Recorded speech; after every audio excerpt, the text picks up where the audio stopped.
Hey everyone, it has been a while. I am sitting here in my favorite spot at my table with my writing stuff and my mental health stuff and my life juice and this little fluffer nutter butter. And I'm thinking about everything that I've been through in the last 2 years or so. So I've had a lot of ups and downs, and I will just start to think like, wow, I'm in a good place and I really got through a hard thing. And then boom, it'll hit me again.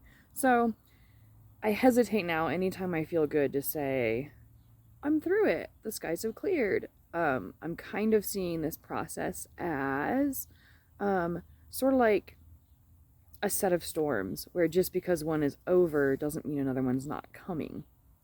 But okay, so not here to focus on the negative. I'm here to talk quickly about what I have learned in my absence on Unapologetically Me. So this is going to be a bit of an unapologetic video because I'm not going to lie, I have felt bad just cutting that out and leaving for so long. But it was well worth it. I've learned a lot, I've experienced a lot, and I am coming back full force with a whole head of ideas, and I'm looking forward to this. Okay, so what have I learned in the last 2 years? It's been pretty mental health focused, and it has been a wild and crazy ride. So everyone talks about this thing called middle age and that like midlife crisis. But it's always like, oh, he got a new car, he must be having a midlife crisis. Oh, they bought a brand new huge house, they must be having a midlife crisis, right? And so you come to associate like that transition time in your life as being this like time where you just go a little bit bonkers and spend a shit ton of money. That's not true, people, let me tell you. Although I'm not saying people don't spend a boatload of money during this time, and certainly I can understand why when their dopamine receptors are like, help me, please. So, I mean, I'm kind of there with them.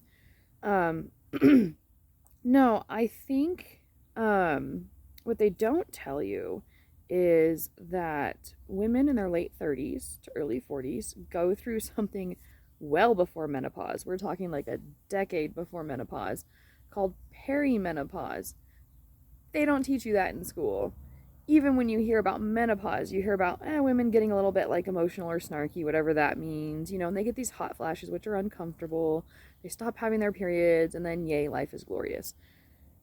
We don't really talk about what it's actually like to go through it. So, okay, what has happened in the last 2 years? Lots of stuff. So, my husband and I reached a really good, strong point in our relationship where we had decided to make some pretty significant relationship changes for the better.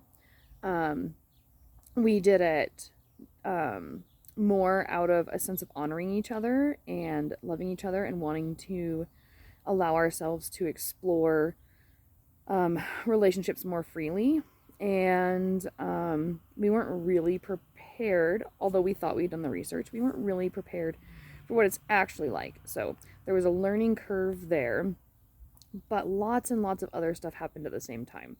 I retired from a 21-year military career in a really bad place. I retired honorably, but I was already mentally in sort of this bad place.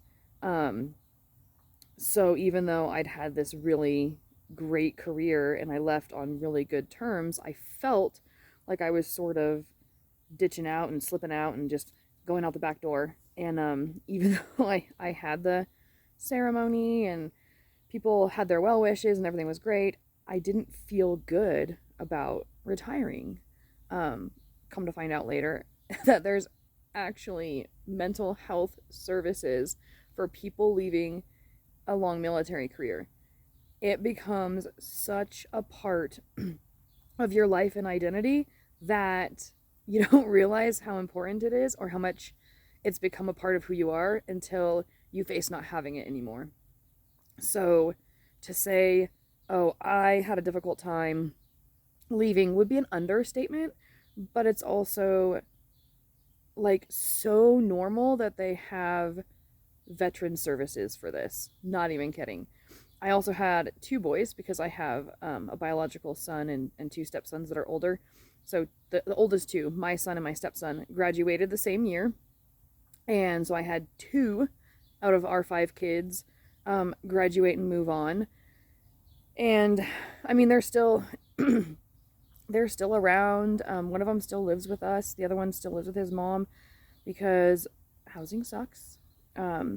So they're not far away, but it was the idea that I now have adult children and no more little tiny toddlers running around. My youngest are 13 now, so nothing but teenagers and adults, no more little toddlers and preschoolers and little boos running around. And that hits a mommy hard, especially when my identity, again, like the military, was really wrapped up in this idea of what my role was as a mom. So now two of my identities have, within a few years of each other, or actually pretty much like at the same time, now that I think about it, they just dissolved. They just changed. And now, could I have seen it coming years in advance? Oh, absolutely. Could I have done things proactively about it? 100%. But now comes the tricky thing to talk about. So we have relationship changes, and they were significant ones, and they had a lot of bumps along the way. We have like identity changes, but then there's this like creepy thing that happens where nobody can see it, and that is hormone changes. I had started noticing about 4 or 5 years ago, like well before this started, that my moods were changing around my period and that my periods were changing and getting a little bit less predictable. But it was like mild. It was like, oh, I'm a little bit more emotional, a little bit more often right before my period. Suddenly, with everything happening, there were full swing meltdowns. I had anxiety all the time. Things that used to be easy for me to do, easy, were damn near impossible. When I wouldn't get them done, I would have a tremendous amount of shame. And so this period started, and I think it started about a year ago. Maybe it was a little bit more, a little bit less, but of these really severe and really frequent breakdowns. And they were scary. They involved me wanting to hurt myself. I never really wanted to commit suicide or do anything permanent, but certainly there were those really desperate thoughts of, I can't do this anymore. I don't want to be here anymore. What did that mean? I don't know. It really meant something sort of hazy and untenable. Like, I just want to poof into some other experience and not be experiencing this anymore. But it was so severe that I did need a lot of help. I needed therapy. I needed support from my family. I think I even needed medication.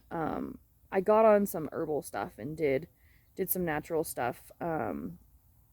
Like I can't even say it, ashwagandha or whatever, and then like passion flower, and cannabis actually works quite well. We are in a state where that is legal, and I would put it in my tea, and that actually helped a lot in just chilling me out and mellowing my attitude. So what I'm trying to say with all of this is that it required a lot of intervention. It wasn't something that I could just ride through. But I'm still in a lot of ways going through it.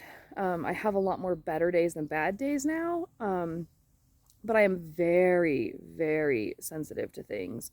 And my emotions are very, very unpredictable, which is so hard on the people who love me. So I have a very, very strong support system. And I have things available to me to help me out. And still, it's a difficult process. And I think about people who don't have those support systems. And I think about people who don't have resources available to them. And I can only imagine what they would be going through if they were experiencing something similar to me. Because it has been, to say intense would be an understatement. Like, we really, really understate how important mental health is and how difficult it can be when things are not going well. So I've learned a lot through this process. One is a very much deeper appreciation for people who are going through hard times. Like when they say something like, I just can't function, or I just can't do that right now. Or when you say something simple like, well, you should go see your doctor, and they're like, yeah, I should, and then they just don't. I get it. I understand now. It is incredibly difficult. So, anyway, that has been my last couple of years. I'm still working through it, but I have a lot that I have learned, and I still have the desire to be here and participating. It has been like damn near impossible to do it up until recently. Even just small tasks around the house were hard. So to say that I just didn't have what I needed in order to build a YouTube channel, again, is an understatement. But I'm here. I'm looking forward to making content more often. It will still deal a lot with my religious ventures. However, that time in my life where I needed that processing and to talk about those things has passed, and I do feel very settled in and calm and reconciled between my previous religious me's and the current me. So I think the topics will be a little less supercharged, but those sort of counter-apologetic messages will still be there from time to time, especially as they relate to whatever else it is that I'm talking about. But I realized through this process that we do not talk enough about our experiences and just exactly what it is that people are going through. And so when people hit these periods in their life, or when they go through a roadblock, it smacks them from out of left field and they don't know what to do about it. Or they think that they are the only ones who have experienced this. Or they think because it's normal, I should be able to handle it better than I'm handling it. Because we don't really talk about the difference between something being normal and something being easy. So I am going to be unapologetic about my experiences and unapologetic about what I have learned.